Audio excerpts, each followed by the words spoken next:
So hi everyone and welcome to another social science coffee break. I am Stacey Allen. I'm joined today by my colleague Paul Rombo. We work for Learn and part of our dossiers include being the RECI consultants for the Anglophone community in Quebec, which supports the pedagogical integration of technology in classroom subjects. So today we're going to share one secondary and one elementary resource related to technology and social sciences. So I'm going to be beginning by sharing a brand new resource with you that I published just this week called From Fur to Timber. This activity is for Cycle 3 students in grade 5 who are learning about the changes that have occurred between 1745 in New France and 1820 in Lower Canada. And this activity is really focusing on the economic changes, but through that economic lens, of course, you're going to be exploring also changes in population and society indirectly. So what I love about this activity is that it was really inspired by an outdoor education session that we had earlier this week or last week at Learn, in which we're going outside and trying to identify trees. And I just thought this was such a beautiful, authentic way to connect the timber industry and the history of the land in a way that was authentic so students could make those connections between present day territory and what happened in the past. So again, this kind of activity blends together a bit of those ideas between outdoor education, the geography, history, and citizenship education program, as well as technology, because it is using Canva and all of the slide works in the podcast were created with NotebookLM, which is an AI tool by Google. So I am going to open it up so you can see the link on societies and territories to where these resources exist. So you'll see here, you can find this activity again through the resources by society by searching for changes between 1820 and Lower Canada. You'll also find them on and if you go to the GHC News in our most recent activities. But you'll see that this resource comprises of several different files. So we'll have a teacher's guide here, which is a quick, like 2 to 3 pages, breaking down different tips for you as an educator in terms of facilitating the activity. The activity, I'll have to go back here. The activity is basically all done with this Canva slide deck, which is a template that you can use. So if I'm going to edit the template now, you can create a template in your Canva for Education teacher account, which allows you to make changes and adjust anything on this template to suit you and your learners' needs. So you'll see here a bit of the visuals from the slide deck, which were all created again in NotebookLM based on copyright-free teaching documents and materials that I had uploaded into NotebookLM to use. So this is a bit of what the slide deck looks like. You'll see it moves from slide 1. They're looking at 1745, kind of a review about the fur trade and farming and things that were making people money. Then it goes into a bit of the demand supply about the fur trade, and maybe the fur trade was making a bit less money and why. Then they went into the Napoleon blockade and a bit of the changes and how that impacted the population. I've also included an optional slide here if you're also teaching about the timber trade or the timber industry's process during the same time that might be useful to you. And then the whole kind of point of this activity is to help encourage students to make causal connections, which is an IO or intellectual operation that they should be practicing in your classroom. So if students make this template link, you'll see that if they have their own copy that you can assign to them in your educator account on Canva, students can drag and drop the different events here into the boxes to make causal connections. So, they have different events here. The fur trade made less money. The coureur de bois had to go further away to get the furs. And then the beaver population was shrinking in New France. So, it would be the beaver population shrinking. I would put that here maybe, and then the fur trade the Coureurs de Bois had to go farther away, which in turn meant the fur trade was making less money. Okay. So there's a few slides, I believe there's 3 of them here, where they have to make causal connections and practice kind of connecting events and thinking about cause and effect.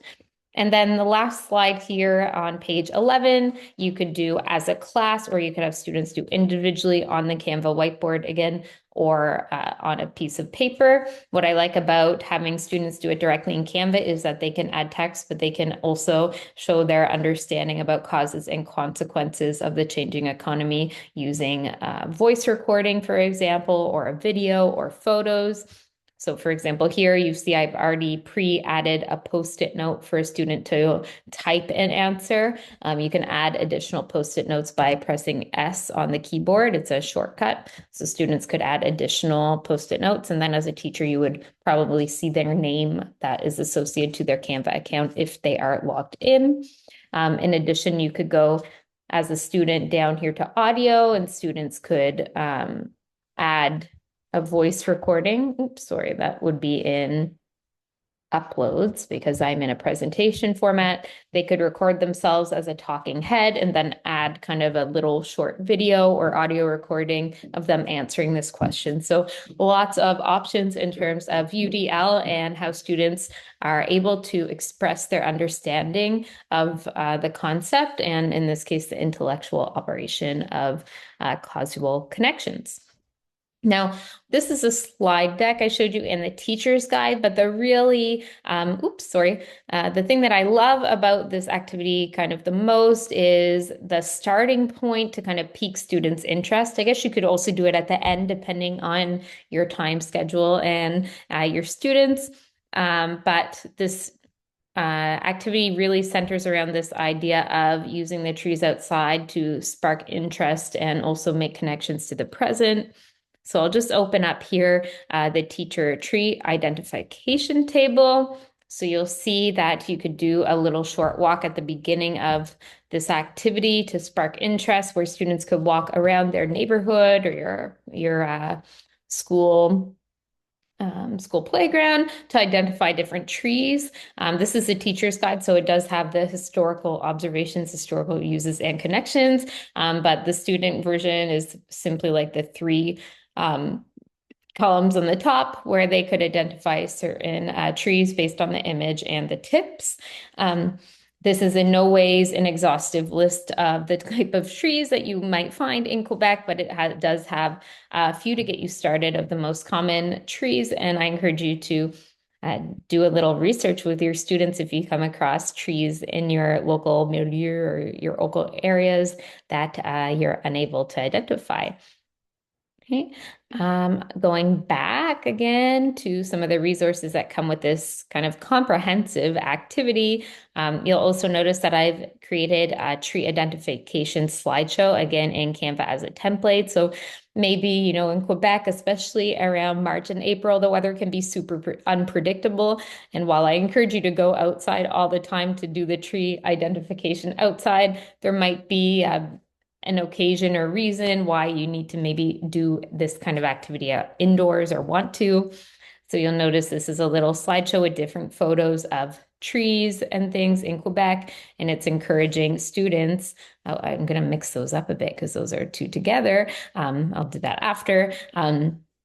And to encourage students to identify different trees. So they could look at the bark. They could again go back and look at their question sheet, which might say something like birch trees, look out for the peelable bark. And then hopefully they'll be able to identify the tree as a birch. And if ever you're unsure when you're going through what tree is which, if you go down here to the notes tab on the Canva presentation, you'll see that the answers are there in French and in English, just in case your students know the name in French and English or vice versa.